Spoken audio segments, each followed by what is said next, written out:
دین انداز میں کرت فرماتے ہیں، اور اس کے بعد پھر آپ چاہتے اٹھتے پھر دیکھیں کہ چلو باغ کی صاف صفائی کریں، باغ کی دیکھ ریکھ کریں، تو بڑے متعجب ہوتے کہ باغ پہلے سے صاف ستھرا ہے، اور جب پھل پک جاتے تو آپ چاہتے کہ میں جاؤں اور پھل توڑوں تو پھل خود بخود ٹوٹ کے ٹوکروں میں گرنے لگتے، ٹوکرے ہوا میں بلند ہو رہے ہیں، پھل اس میں گر رہے ہیں، کوئی اٹھانے والا نظر نہیں آ رہا ہے۔ بڑے متعجب ہوئے۔ کچھ دن تو یہ ماجرا رہا، اپنی والدہ سے آپ کہتے رہے یہ بات، والدہ کوئی جواب نہ دے سکی۔ ایک دن والدہ کہتی کہ معین الدین اب ایسا منظر دکھے تو تم پکارنا کہ تم جو بھی ہو اپنے آپ کو ظاہر کیوں نہیں کرتے۔ ماں کی نصیحت پہ عمل کیا، پہنچے دیکھا تو پھل ٹوٹ رہے ہیں، ٹوکروں میں جمع ہو رہے ہیں، باغ میں جو پتیاں سوکھ کے گری ہوئی ہیں وہ خود صفائی ہو رہی ہے مگر صفائی کرنے والا نظر نہیں آتا۔ آپ نے پوچھا جو تم کوئی بھی ہو تو سامنے ظاہر کیوں نہیں ہوتے، ظاہر ہو جاؤ۔ جب جملے فرمایا تو 6 بڑے قوی اور مضبوط باہوں کے مالک 6 اشخاص سامنے ظاہر ہوتے ہیں۔ بڑے ادب سے سلام کیا، دستبوسی کی، قدموں کو بوسہ دیا۔ خواجہ معین الدین فرماتے ہیں کہ تمہارا نام کیا ہے اور تم کون ہو؟ تو وہ 6 کے 6 کہتے حضور ہم قوم جن سے۔ کہا یہ بات کی یہ سب کرنے کی ضرورت؟ کہا حضور ایک مرتبہ ہم یہاں سے گزر رہے تھے، آپ کی کرت سنی، ہم نے روئے زمین پر ایسا قاری آج تک نہیں دیکھا۔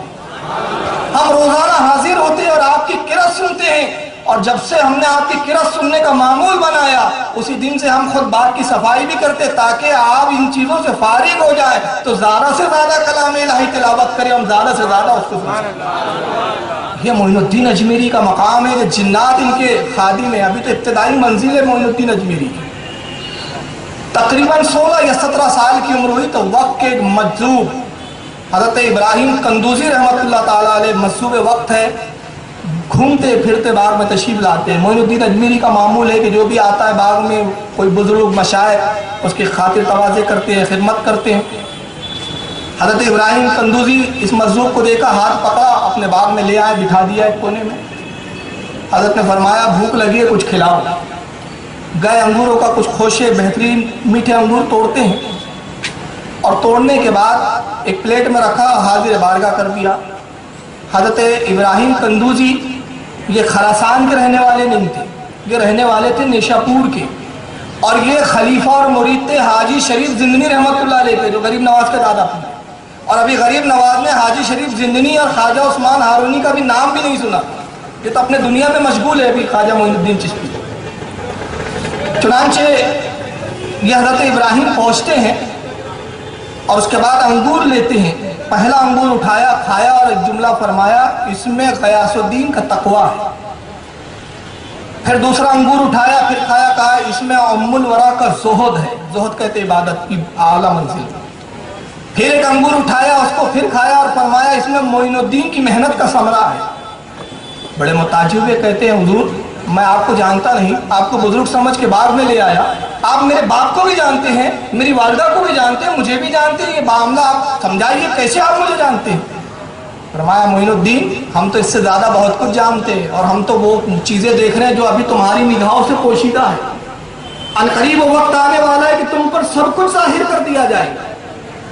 اور اس کے بعد ایک ان کے پاس تھیلی تھی پھٹی پرانی سی، اس میں سے خلی نکالتے ہیں۔ اب یہ لفظ فارسی کا خلیل، خلی، اب یہ خلی کیا ہے؟ خلی سرسوں کا جو پھول ہوتا ہے اس کا بھوسی سے ایک روٹی بنائی جاتی ہے، اب نہیں کھاتے لوگ، یہ بزرگوں کی غذا ایسی جو ہوتی ہے۔ یا تو تلی جو ہوتی ہے تل، اس کی بھوسی سے روٹی بنا لیجئے تو اس کو خلی کہا جاتا ہے، یا سرسوں کے پھول کی بھوسی جو نکلتی ہے اس کو خلی کہتے ہیں۔ ایک چھوٹا سوکھا ٹکڑا نکالا خلی کا، اس کے 2 ٹکڑے کیے۔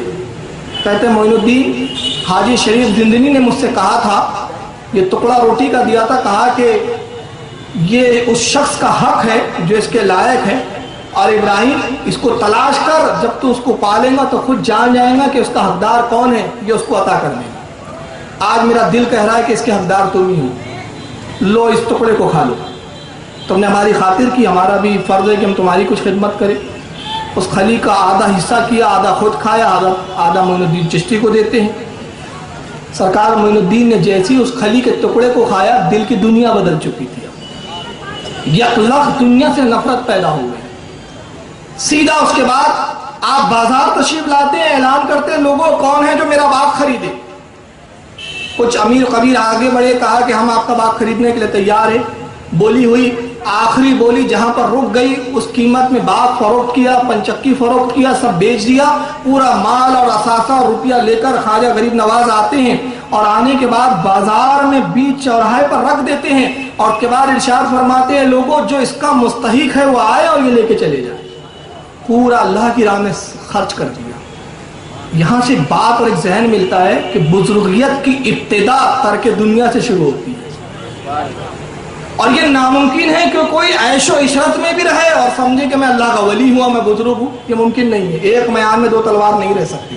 اس کے لیے میں ایک حوالہ بھی دے دیتا ہوں، میں حوالے سے بات کرتا ہوں. عوارف المعارف یہ کتاب ہے حضرت خواجہ سہروردی رحمۃ اللہ تعالی علیہ. یہ کتاب وہ ہے جو بارگاہ غوث اعظم میں پیش کی گئی ہے. تصوف کی وہ معرکۃ الآراء کتاب ہے عوارف المعارف. الحمدللہ میرے پاس موجود ہے وہ کتاب. جو دلچسپی رکھتے ہیں اس کا مطالعہ کریں. نظام الدین اولیاء فرماتے ہیں، خواجہ نظام الدین اولیاء، جس نے عوارف المعارف نہیں پڑھا اس نے تصوف کی تے کو بھی نہیں سمجھا.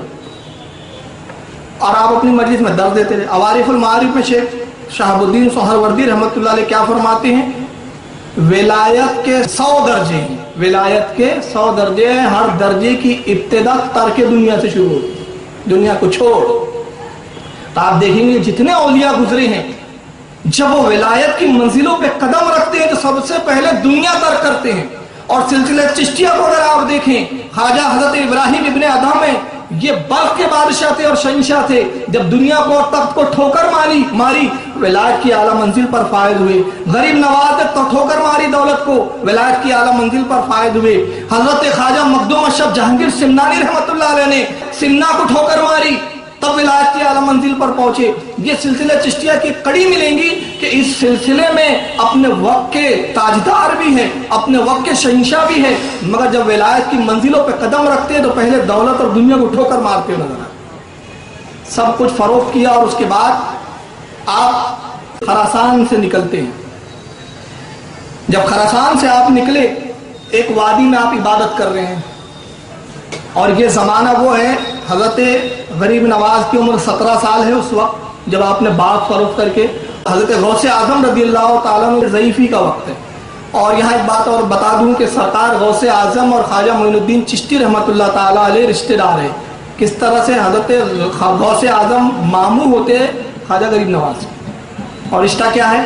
سرکار غریب نواز کی والدہ ام الورا سگی چچازاد بہن ہے غوث اعظم کی، سگی چچازاد بہن، اس نسبت سے ماموں کہ خراسان میں جن دنوں سرکار غریب نواز ریاضت اور مجاہدی کی منزلوں سے گزر رہے تھے، اسی زمانے میں سرکار غوث اعظم نے بغداد میں منبر پر اعلان فرمایا میرا یہ قدم دنیا کے تمام اولیاء کی گردن پر ہے، میرا یہ قدم تمام اللہ کے ولیوں کی گردنوں پر ہے.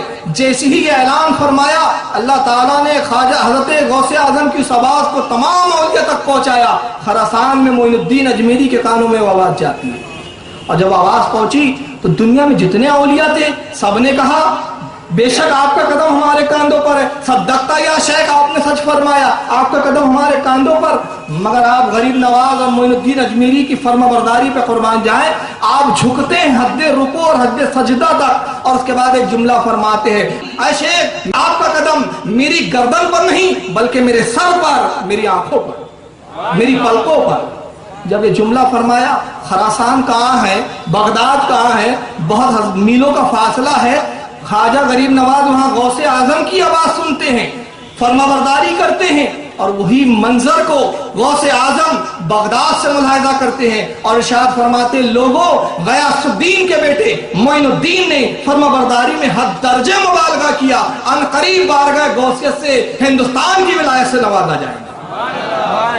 یہ ہندوستان کی ولایت صدقہ ہے غوث اعظم کا جو بارگاہ رسالت سے عطا ہوا ہے.